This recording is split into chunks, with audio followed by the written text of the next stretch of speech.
Buenas tardes, doctora y compañeros. Yo les voy a hablar acerca de los síndromes hematológicos pediátricos. Voy a hablarles acerca del síndrome anémico, el síndrome purpúrico y el síndrome adenomegálico. La siguiente. Bien, el síndrome anémico se define como la disminución a valores subnormales del número o el volumen de hemátides circulantes o de la disminución de la hemoglobina en sangre. Los valores normales dependen de la edad, el sexo y la altura a nivel del mar. En cuanto a la fisiopatología, el número de los eritrocitos circulantes depende de un equilibrio entre la producción, la destrucción y la pérdida. La producción es la eritropoyesis, la pérdida son las hemorragias y la destrucción la hemólisis. La hematopoiesis requiere de la actividad de un tejido, como la médula ósea, donde se fabrican los hematíes a partir de las células madre. Estas células madre necesitan sustancias como el hierro, la vitamina B12 y el ácido fólico. Todo este proceso es estimulado por la eritropoyetina que se elabora en el riñón. Normalmente los eritrocitos tienen un promedio de vida de 120 días. Los eritrocitos viejos viajan hacia el vaso donde son destruidos y los eritrocitos defectuosos se destruyen precozmente. Esto se da en casos de anemias hemolíticas. En cuanto a la etiología de este síndrome, se da por una producción insuficiente de hematíes o de hemoglobina, y esto puede ser porque hacen falta las sustancias necesarias para la hematopoiesis, como el hierro, la vitamina B12. También se puede dar esta producción insuficiente porque hay una enfermedad en la médula ósea, como un cáncer, un tumor. Y también otra causa es una pérdida excesiva de hematías, tanto por hemorragias o mediante la hemólisis. La siguiente.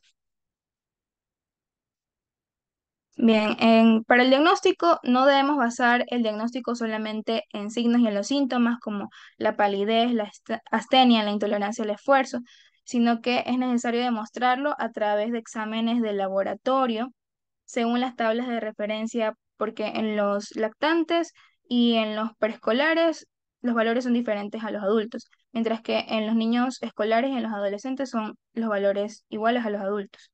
Bien, entonces, eh, luego de reconocer la anemia a través del laboratorio, hay que valorar la severidad de esta anemia y si esta es sintomática o es asintomática. Si es sintomática, hay que valorar la gravedad de estos síntomas.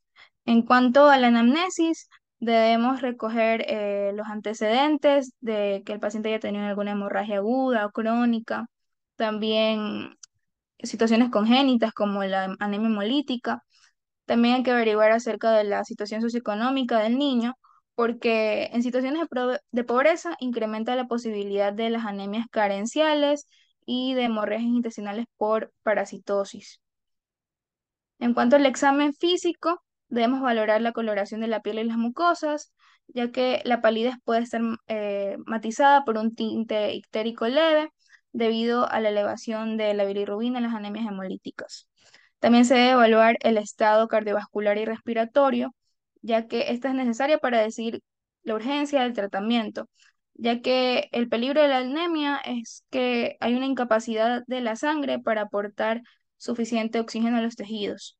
También debemos evaluar los componentes del sistema hematopoyético, ya que la médula ósea, en casos de anemia crónica, está hipertrofiada y esto es visible porque puede haber una deformación en los huesos del cráneo, ya que en el parietal crece el diploide y eso genera un abombamiento en el cráneo del niño. Y también se dan deformaciones faciales como la facies de ardilla en las talasemias, aunque no es patognomónica de esta. También, aparte, debemos valorar los órganos de este sistema, como el hígado, el vaso, los ganglios linfáticos. Hay que palparlos porque pueden estar agrandados. Y en cuanto al laboratorio, la siguiente. Cuanto al laboratorio, debemos evaluar el número de eritrocitos, el hematócrito, la hemoglobina, el volumen corpuscular medio, porque eso nos permite determinar si una anemia es microcítica, normocítica o macrocítica. Debemos determinar la hemoglobina corpuscular media y la concentración de esta hemoglobina, que nos permite clasificar en hipocrómicas y normocrómicas. Valoramos la concentración de hierro sérico, la saturación de la hemoglobina con hierro, los niveles séricos de transferrina y ferritina. Ya, estos nos sirven para valorar la presencia de una anemia ferropénica. Valoramos el índice reticulocitario, ya que representa la respuesta de la médula ósea en casos de anemia.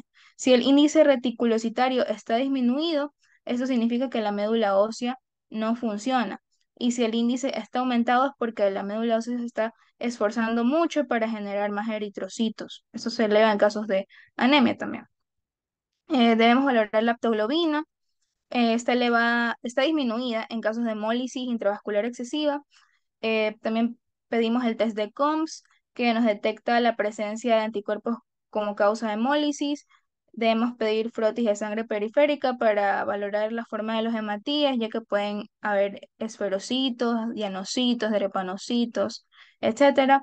Y también podemos pedir un aspirado de médula ósea en casos que son muy difíciles de diagnosticar, ya que nos permite observar directamente la médula y ver si hay alguna neoplasia. La siguiente.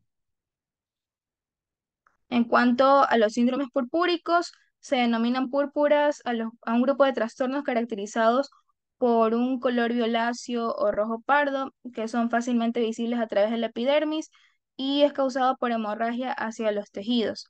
Las pequeñas hemorragias que se presentan se denominan petequias y las más grandes, equimosis. Cuanto a la fisiopatología de este síndrome, tenemos que el color anormal de la piel visible en esta patología es el resultado de que hay una extravasación de los eritrocitos a nivel del tejido celular subcutáneo. Entonces, la coloración va cambiando con el tiempo debido a que se degrada la hemoglobina de este eritrocito. Y así pasa por tonalidades rojas, violáceas, verdosas, hasta que termina en amarillento y marrón, para retornar a un color normal. En cuanto a la etiología, el síndrome purpúrico se puede dar por una alteración plaquetaria cuantitativa como la trombocitopenia o cualitativa cuando en sí la función de las plaquetas no es la correcta. Puede ser congénita o adquirida. También puede darse porque hay alguna alteración en los factores de coagulación o por fragilidad de los capilares. La siguiente. En cuanto a la clínica del síndrome purpúrico, este es un signo objetivo, sin embargo, está sujeto a una percepción subjetiva tanto del médico, de la persona que reporta al médico la presencia de púrpura, por lo que puede dar lugar a errores diagnósticos. Por eso es muy importante descartar las causas de una pseudopúrpura. Una pseudopúrpura se presenta como un color violáceo de la piel sin la presencia de hemorragias. Esto puede ser en casos de exantemas o por trastornos vasculares como una cutis marmorata severa o por una congestión venosa periférica.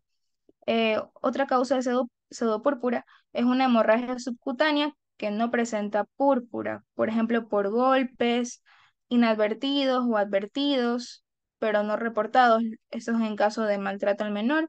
También puede darse por estallido de los vasos sanguíneos por hipertensión o por hipotensión externa. Las hipotensión se pueden dar por maniobras de succión, ya que la succión muy fuerte de un vaso provoca un hematoma. La siguiente. No sale. La siguiente. Ah, ya. Bien, en cuanto, para diferenciar una púrpura, se dividen en trombocitopénicas y en no trombocitopénicas. Por eso es muy importante en el laboratorio cuantificar las plaquetas. Si están disminuidas, esto es una púrpura trombocitopénica. Esta se puede dar solo con las plaquetas bajas, ahí sí es una trombocitopenia pura. Pero si lo presentas con anemia y con leucopenia, esto ya es una pancitopenia, ¿ya? Pero si las plaquetas están normales o están aumentadas y el paciente tiene púrpura, es una púrpura no trombocitopénica. Bien, entonces, para el diagnóstico debemos también pedir una prueba del tiempo de coagulación, la prueba de protrombina, un TTP y un PTT. Debemos valorar el tiempo de sangría, debemos observar el coágulo y valorar la fragilidad del capilar. La siguiente. Siguiente. No salió.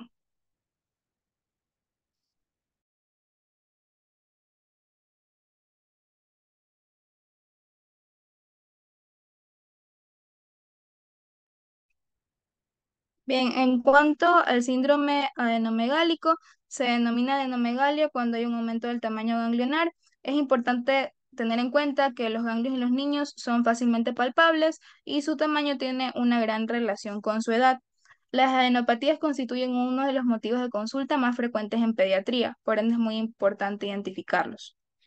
En cuanto a la etiología, puede ser por infecciones, por neoplasias o en casos de metástasis de tumores sólidos. El problema principal al evaluar las adenopatías es decidir si un ganglio o cadena ganglionar es anormal. Por ende, debemos evaluar si es de naturaleza benigna o maligna. De naturaleza benigna suele darse por las infecciones y las malignas puede darse por una enfermedad grave como el cáncer, pero enfermedad grave en sí no indica malignidad, ya que puede darse por micosis, por sarcoidosis, etcétera. La siguiente.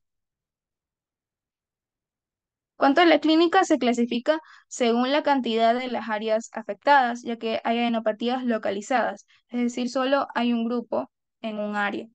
Pueden ser adenopatías regionales cuando hay dos o más grupos en una misma región y adenopatías generalizadas cuando las adenopatías están presentes en dos o más regiones que no son contiguas. Clínicamente, también se divide según el tamaño anormal y la localización.